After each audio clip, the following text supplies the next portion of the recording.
တော့ထင်တယ်စင်ကတ်လွတ်ပြည့်ုံနဲ့မရတော့ဘူးဖုန်းကတခါတလေမှာကိုနဲ့မထားပဲနဲ့ပေါ့နော်အရင်တော့အဲ့လိုမျိုးတွေရှိတယ်ကျွန်တော်တို့စင်ကတ်နဲ့ဖုန်းတွေကိုခွဲထားလိုက်တယ်စင်ကတ်တွေကသူတို့ထောက်လန်းလို့ရတယ်သူတို့လိုက်တယ်စင်ကတ်တွေကဒါပေမဲ့ကျွန်တော်တို့မရှိဘူးပေါ့နော်အခုကျတော့အဲ့လိုမဟုတ်ဘူးစင်ကတ်ဖြုတ်ထားလဲပဲဖုန်းတော့ကိုပါလိုက်လို့ရတဲ့အခြေအနေပဲဘာလို့ဖုန်းရဲ့ IMEI ကိုပါသူတို့သိသွားပြီပေါ့နော်အဲဒီလိုအခြေအနေမျိုးတွေတော့ဖြစ်လာနိုင်တယ်ပေါ့နော်ဖြစ်လာနိုင်တဲ့ကြောင့်လို့သူတို့ကအဲ့တော့စင်ကတ်ကိုရောဖုန်းကိုရော IMEI ကိုနှစ်ခုလုံးကိုသူတို့ဒါ data တွေလိုချင်တဲ့သဘောဖြစ်တယ်ပေါ့နော်ဒါဟိုအရန်ကြီးဖိလာတဲ့ကြောင့်လို့ဆန္ဒပြအောင်ဘာမှမဟုတ်ပေမဲ့ကဲကွာငါတို့ကားမရှိရမယ့်တူကစပိန်နေညမယ်ဆိုတာမျိုးဒါမှမဟုတ်လဲဗျာရုံးသွားရုံးပြန်အောင်ကားနဲ့မသွားဘူးလမ်းလျှောက်ပြီးသွားကြမယ်ဆိုတဲ့ပြည်သူတွေမရှိလာနိုင်ဘူးလားပေါ့နော်တယောက်စားနှစ်ယောက်စားကနေလမ်းတွေလျှောက်ပြီးတော့လူအုပ်လိုက်ကြီးလမ်းထားလျှောက်တဲ့အခြေအနေမျိုးဖြစ်မလာနိုင်ဘူးလား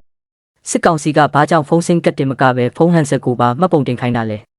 ဲဒါဟာတော်လန်ရေးအင်အားစုတွေကိုခြေရာခံဖို့ခင်းထားတဲ့နည်းပညာထောင်ချောက်တစ်ခုလားဆိုတာစမ်းစစ်ဖို့လိုလာပါပြီဒီကိစ္စနဲ့ပတ်သက်ပြီးကိုနေဖုန်းလက်ကပြည်သူတွေဘလို့အကွက်ကြကြကာကွယ်ရမလဲဆိုတာကိုအခုလိုရှင်းလင်းထားပါတယ်ဗျာကျွန်တော်ပြောရင်းနဲ့တခုဒီစဉ်းစားမိတာဒီအကြမ်းဖက်စစ်ကောင်းဆောင်တွေကဒါအဆက်ဆက်မှာသူကစစ်သူ့ရဲ့အာဏာနဲ့ပတ်သက်လာလို့ရှိရင်သူကအချင်းချင်းလည်းလုံးဝအခုလိုပေါ့လက်စာဖြောက်တာအစားပေါ့နော်ဆိုတော့အခုအခြေအနေမှာလည်းပဲဒါမင်းအောင်လှိုင်ကိုလက်ရှိမှာဆိုတာကြားဖြန့်ကြရက်တွေရောနောက်ဒီခုချစ်ရာဇဝတ်မှုတွေရောဒါတွေနဲ့ပတ်သက်ပြီးတော့ကြံတဲ့သူတို့ခေါင်းဆောင်အချင်းချင်းကနေဒီတယောက်ကိုထိုးကြွေးလိုက်မယ်ဆိုရင်တောင်မှဒီတော်လိုင်းရေးရဲ့အခြေအနေနဲ့လက်ရှိဒီစစ်တပ်ရဲ့ပြောရရင်ရှေ့ကလောက်ခဲ့တဲ့ဟာတွေတချို့ဟာတွေကတော်တော်များများဒီပြန်ပြီးတော့တော်လိုင်းရေးအင်အားစုတွေနဲ့ဆွေးနွေးတာမျိုးဖြစ်ကောင်းဖြစ်မလားဘောနော်စဉ်းစားတာအဲ့လိုမင်းအောင်လှိုင်ကိုထိုးကြွေးတာမျိုးဖြစ်နိုင်ခြေရှိလားဖြစ်နေကြတာပေါ့။ဘာကြောင့်လဲဆိုတော့တစ်ချိန်ကနော်တစ်ချိန်ကဒါဗိုလ်ချုပ်ခင်ညွန့်ဆိုရင်နော်တကယ့်ကိုအာဏာအကြီးထွားဆုံးအချိန်မှာလက်ဦးဥတဲ့သူကလှုပ်တာပဲ။အဲ့တော့ဗိုလ်ချုပ်ကြီးခင်ညွန့်ဆိုတဲ့လူကိုယ်တော်ထောင်ထဲကိုထည့်တာပဲ။ဆိုတော့ဒါကြောင့်ဒီလိုအခြေအနေမှာရောဒါမျိုးကဖြစ်နိုင်ခြေရှိလားပေါ့။အေးပေါ့ဟိုပါပေါ့ဖြစ်နေကြတာပေါ့ဖြစ်နေရင်တော့အကောင်းဆုံးပေါ့နော်။ဒါပေမဲ့ကျွန်တော်တို့ကအဲ့ဒါကဟိုပြောဖို့တော့ခက်တယ်။ဘာလို့လဲဆိုတော့မင်းအောင်လိုင်းကလည်းတိတယ်။အဲ့လိုဖြစ်မှာအဲ့လိုဖြစ်မှာသူကြောက်တယ်အဲ့ဒါကြောင့်မို့သူကအရာရာကိုစနစ်တကျတေချာစီစဉ်နေတဲ့သဘောရှိတယ်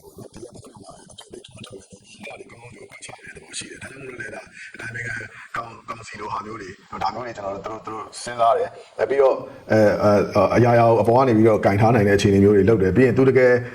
စိတ်ချရတဲ့သူမျိုးတွေကိုရဲဝင်းကိုဒါဆိုကိုဒုချုပ်နေရာမျိုးပေါ့ပေးထားတယ်ဒီလိုကြီးတဲ့ရဲ့ဦးစီးချုပ်နေရာသူပေးလိုက်တယ်ပေါ့နော်ပြောချင်တာကဒါကကိုစောကနာပြောတဲ့ကိစ္စမျိုးကမှန်တယ်ဗျဘာလို့လဲဆိုတော့စစ်တပ်မှာရှင်းလေးပဲစစ်တပ်မှာယာရုလက်ရှိကဒါယာရုကြီးဆုံးပဲနော်ယာရုလက်ရှိကကြီးဆုံးပဲဘာလို့လဲဆိုတော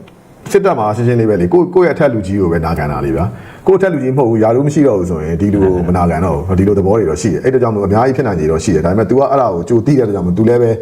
အဲ့ဒီအကွက်တွေကိုတော့ तू တေချာတော့ခင်းနေတဲ့သဘောတွေတော့ရှိပါတယ်အဲ့ဒါကြောင့်မို့ဖြစ်မလားဆိုတော့50-50ပဲတော့ဖြစ်နိုင်ရင်တော့ကောင်းတယ်ဗျာဘာလို့လဲဆိုတော့ကျွန်တော်တို့ဟိုတော်လိုင်းရေးကတော့ရှင်းတယ်နော်ကျွန်တော်တို့ရီမန်းချက်အတိုင်းကျွန်တော်တို့မရရအောင်သွားမှာပဲနောက်ပြီးခုနကပြောလို့ကျွန်တော်တို့ကဒီစိတ်ရာဇဝဲကောင်နေနဲ့တော့ဘာမှစကားလည်းပြောမှာမဟုတ်ဘူးနော်တွေ့လည်းတွေ့မှာမဟုတ်ဘူးအဲ့ဒါကြောင့်မလို့ကျွန်တော်တို့ကဒီစိတ်ရာဇဝဲကောင်ကြီးကိုခေါင်းနေရာကြီးမှာပဲတမနာကြီးလိုမျိုးတနေရာမှာထားရရင်တော့ဒီတော်လိုင်းရေးဒီတော်လိုင်းရေးကလည်းပြီးသွားမှာမဟုတ်ဘူးနောက်ဒီကျွန်တော်တို့လိုချင်တဲ့နော်တကယ်ဟိုပြည်သူလူထုလိုချင်တဲ့အပြောင်းလဲရလည်းဘယ်တော့မှဖြစ်မှာမဟုတ်ဘူးအဲ့ဒါကြောင့်မလို့ဒီစစ်တပ်ထဲမှာရှိနေတဲ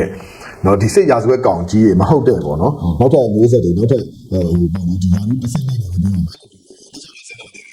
တကယ်ပေါင်းဖြစ်စေတယ်တိုင်းပြည်ကလည်းပဲဒါဒေါ်လာကာလာလည်းငါနဲ့ရှိလာပြီဆိုတဲ့အကြောင်းပြည်သူလူထုလည်းနာတယ်လို့တကယ်စဉ်းစားတယ်။တော့သူတို့လည်းမကောင်းပါဘူးနော်။သူတို့လည်းစစ်တပ်ရဲ့ဂုံတိတ်ခါဆိုတာလည်းဘာမှမရှိတော့တရားမှမရှိတော့မြောင်းနေရောက်နေ။အဲ့ဒီလိုစစ်တပ်ရဲ့ဂုံတိတ်ခါကိုပြန်ပြီးတော့အဖက်ဆယ်ခြင်းနဲ့ဆိုရင်တော့ခုနကကိုစောပြောတဲ့အခြေအနေမျိုးကတော့ဒါသူတို့ထဲရလူတွေစဉ်းစားတဲ့ကိစ္စလို့ကျွန်တော်ထင်ပါတယ်ဗျ။တလက်စားတဲ့ခုနဒီအမ်းမှာရောကျွန်တော်တို့ဒီညောင်လေးပင်ဘက်မှာရောပေါ့နော်ဒီအကြမ်းဖက်စစ်တပ်ရဲ့ဒီလေကြောင်းဘုံကျဲမှုတွေမှာဒီလိုကာလမှာဆိုတာလောင်စာကြီးအခက်ခဲဒီပြည်သူလူထုဒီလောက်ဒုက္ခရောက်နေတဲ့အချိန်မှာသူတို့ကဒီလေစီတွေဒီလောက်ဘုံဘောလောသုံးပြီးတော့အဲ့လိုကျဲတဲ့ကိစ္စပေါ့အဲ့တော့ဒီစီကိစ္စတွေရေ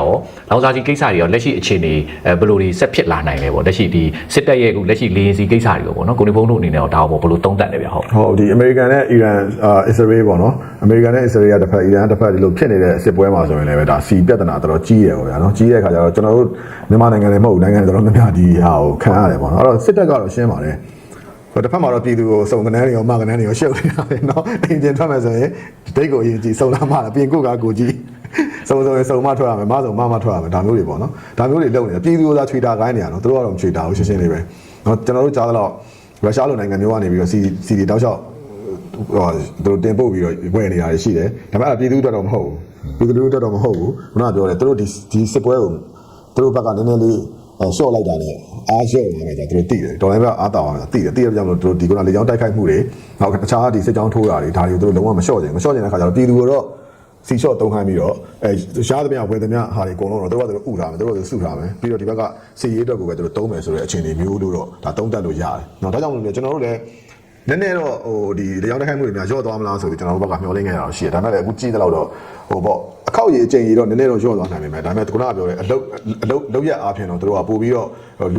လူများတဲ့နေရာတွေပေါ့ဗျာပို့ပြီးတော့ထိမိစေတဲ့ target တွေအခုဆိုဒါစစ်တုံးမှန်အေးမှာစစ်တုံးမှန်နေရာနောက်ပြီးခုနကဟွာဆိုရင်လည်းပဲကျွန်တော်တကူမှာဆိုရင်လည်းပဲတကယ် PDF စိုးမိုးနေပြီပြည်သူတွေလည်းရှိနေတဲ့နေရာပေါ့ဒီလိုနေရာတွေကိုဒီကြောင့်တိုက်ခိုက်မှုကတော့ရော့သွားတဲ့အခြေအနေမျိုးရှိမနေဘူးပေါ့နော်အဲ့တော့ဒီစီပြဿနာတစ်ခုတော့ရှိတယ်ဘာလဲဆိုတော့တဖြည်းဖြည်းနဲ့ပြည်သူတွေကကြက်တဲလာလိမ့်မယ်စီကအခုစုံနေမှတွေပြင်နောက်ပိုင်းဆိုရင်တနေ့ကိုဘယ်တော့ပဲထဲဝင်ပြုတ်မယ်လို့ဘာလို့လာလိမ့်မယ်အခုတော့သူကဂျူဝါနဲ့ဖုံးဟွာနဲ့လုတ်နေပြီစိုက်နေဆိုရင်တခါဝယ်သွားပြီးနောက်တစ်ခါဝယ်လို့မရအောင်အဲ့လိုမျိုးတွေလုတ်လာလိမ့်မယ်လုတ်လာတဲ့အခါမှာဘာဖြစ်လာမလဲဆိုတော့စီသေးတွေစီတွေဖြစ်ပြီဆိုရင်နောက်ဆက်တွဲကုန်စည်နှုန်းတွေကလည်းနောက်ကလိုက်လာမယ်လိုက်လာတဲ့အခါမှာတစ်ချိန်တစ်ခါတော့ကလည်းကျွန်တော်တို့တွေဒ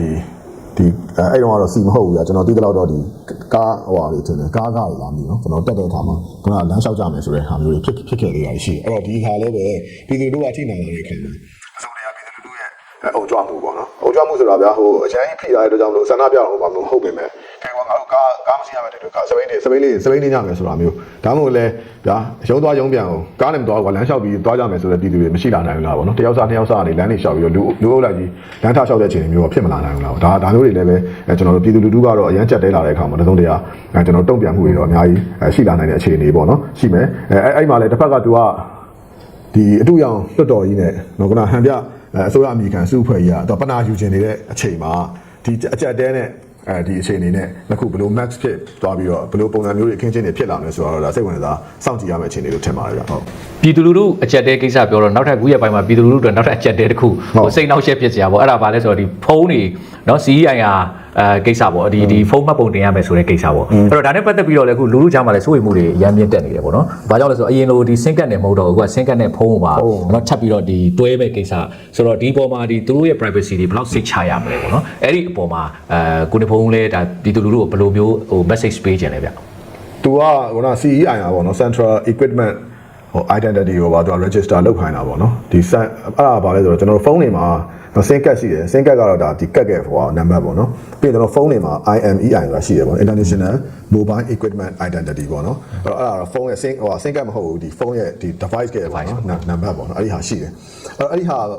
ာကိုပါတို့ကယူကျင်တဲ့သဘောပေါ့နော်ယူကျင်တဲ့သဘောအဲ့တော့ယူရချက်ကတော့နှစ်ခုဖြစ်နိုင်တယ်နံပါတ်1ကတော့အခွန်လိုချင်လို့ပေါ့နော်ဘာလို့ဆိုကျွန်တော်တို့ဟိုပြည်တွင်းမှာကဖုန်းတွေကတရားဝင်သွင်းတာတွေလည်းရှိသလိုနော်သူကသူတယောက်စားနှစ်ယောက်စားဝယ်လာတွေလည်းရှိနိုင်တယ်လို့အခြားblack market ကနေပြီးတော့ handset တွေဝင်နေတာတွေလည်းအများကြီးရှိတယ်ဗျာနော် black market ဆိုလို့ sorry ဖြတ်ပြောရရင်ကျွန်တော်တို့သိထားတဲ့လောက်ဆိုရင်ဒီ iPhone သွင်းတဲ့ဒီတကယ်ဟို company ကြီးတစ်ခုဆိုရင်သူကစက်သွယ်ရေးကတာဝန်ရှိတဲ့လူတွေကို3-4-6,000လောက်ထိဂါးရတယ်ကြားတယ်ဆိုတော့ဒီကိုမေးကြည့်တော့ဟာများလာပြီလားဆိုတဲ့အခါမှာသူကဒီ connector လော့လိုက်မှာသူတစ်ဖက်မှာခုနပြောတဲ့ဒီမှတ်ပုံတင်တာကနေပြန်ပြီးတော့သူရလာမဲ့ဒီအခွန်ကင်းလို့ခွင့်တိတ်ထောင်ချီတယ်ဆိုတော့ဒီလိုမျိုးတွေဖြစ်တော့ဒါကဒီသက်ဆိုင်ရာ company နဲ့သက်ဆိုင်ရတဲ့ဒီတာဝန်ရှိတဲ့တွေမဆိုင်ဘူးလားပြည်သူနဲ့ဆိုင်နေတာလားဟုတ်တယ်အမှန်မှာတော့အဲ့ company တွေကိုသူတို့မထိန်းနိုင်တာပေါ့ဗျာရှင်းရှင်းလေး company တွေက company တွေနဲ့ဒီသူတို့တာဝန်ရှိသူတွေနဲ့ပေါင်းပြီးတော့ဒီလိုရိုက်နေတဲ့ခွင့်တွေကရှိတာပဲဥပမာကဖုန်းအလုံးတစ်သိန်းသွင်းမယ်ဆိုပါတော့အဲ့တော့ဒီဘက်မှာငါတဝက်ထားပါတော့9000လောက်ကိုတော့ဒီမှာအခွန်ဆောင်ပဲပေါ့9000လောက်ကို black market ကနေဒီလိုမျိုးခုနကပြောဆိုညှိပြီးတော့သွင်းလိုက်ရင်ဒါအခွန်တွေပေးနေကြမလို့တော့ဘူးပေါ့နော်ဒီလိုအခြေအနေတွေရှိတယ်အဲ့တော့အဲ့ဒါတွေကအဲ့လို company တွေကိုထိန်းလိုက်ရင်ပြီးပြီလीနော်အခုကတော့အဲ့လိုမဟုတ်ဘူးကွာပြည်သူတွေရဲ့တယောက်ချင်းစီရဲ့ဟိုဝယ်လာတာတွေကအစပေါ့နော်အကုန်လုံးကိုသူတို့နည်းနည်းအခွန်လက်ကောက်ချင်တဲ့သဘောပေါ့နော်ဒါပေမဲ့တစ်ကတော့အစီအစဉ်ကိုအကုန်လုံးဆိုစင်ကတ်ထည့်ထားတယ်အဲ့တော့စင်ကတ်ကိုပဲသူလိုက်လို့ရတယ်ဖုန်းကိုသူတို့မသိဘူးပေါ့နော်ဒါပေမဲ့အခုကျတော့သူက IMEI ကိုပါသူတို့သိသွားပြီဆိုရင်စင်ကတ်ကောဖုန်းရောဟိုနှစ်ခုလုံးကိုသူတို့လိုက်လို့ရသွားပြီပေါ့နော်ဥပမာပြတစ်ခါကြာရင်အရင်တော့ဆိုရင်ကျွန်တော်တို့တွေအဲ့ UG တွေလောက်ကြပြီဆိုရင်ကျွန်တော်တို့ဖုန်းတွေပါပြီးပြီးရင်ကျွန်တော်စင်ကတ်ကိုလှုပ်ပလိုက်ရောလှုပ်ပလိုက်အဲ့စင်ကတ်မှာကျွန်တော်တို့ရဲ့ location ကကြံခဲ့ရောကျွန်တော်တို့နောက်ကိုလိုက်မလာတော့အဲ့ဒါပေမဲ့အခုနောက်ပိုင်းကျတော့ကျွန်တော်ထင်တယ်စင်ကတ်လှုပ်ပြည့်ုံလည်းမရတော့ဘူ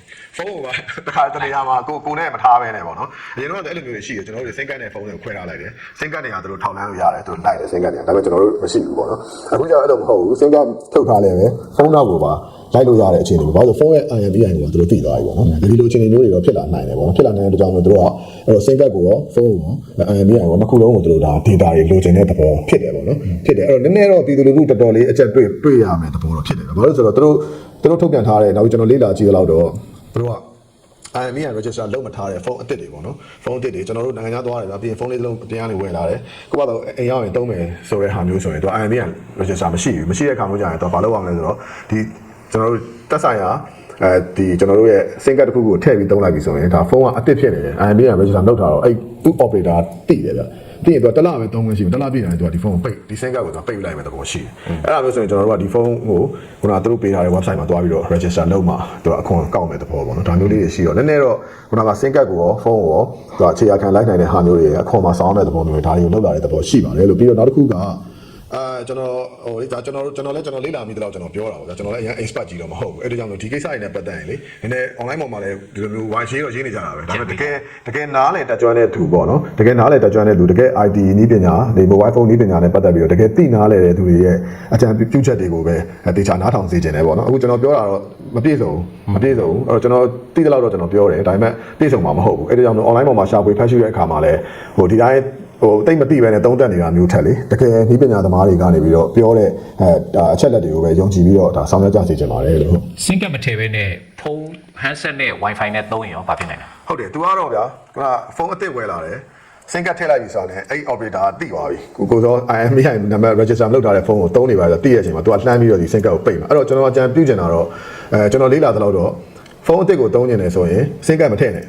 SIM card ထည့်တာနဲ့ဒီအချက်လက်က operator ကြီးရောက်သွားပြီပေါ့အဲ့တော့ SIM card မထည့်ဘဲနဲ့အဲ့